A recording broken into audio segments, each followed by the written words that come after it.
As I'm working with potential consulting clients, as you might guess, it seems like the most common objection is price. It's the proposed hourly rate we charge for services. I get it. I've hired all sorts of professionals, consultants, lawyers, various contractors, and such.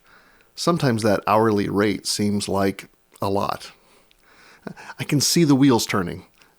Sometimes people just go ahead and say it out loud. How can I pay you X when I only pay employees Z?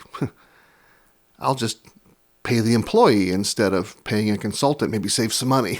They might even compare that proposed hourly rate to their own salary and decide just to do it themselves.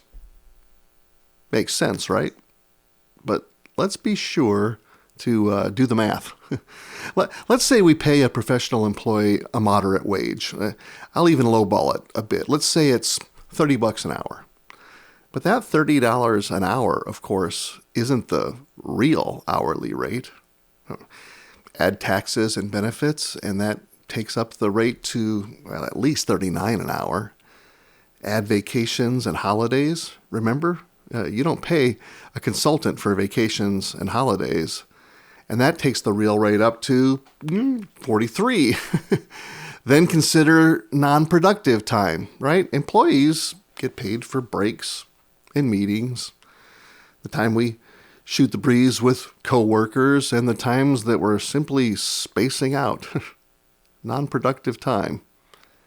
And that takes the real rate up to at least $49 an hour.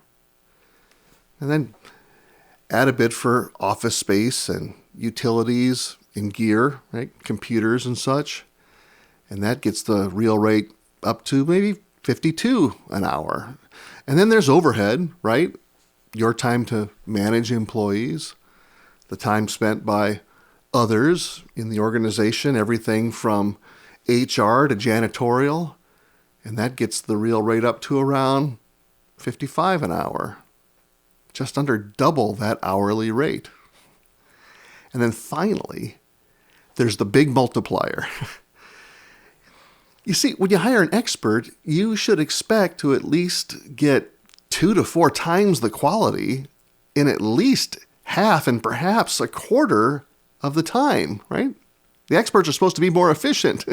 Now, for the purpose of this exercise, I'm not sure how to account for the quality difference between a pro and an employee. But accounting for the time difference is easy. Doubling or quadrupling the real rate paid to an employee. Let's say it triples it. 165. 165 an hour. Now that I've done the math, it seems like I ought to be charging my clients a lot more. Tasking an employee rather than hiring a pro can have a real cost, like sometimes over 5 times the hourly wage. The point is, when hiring a pro, don't fall into the trap of stumbling over the hourly rate.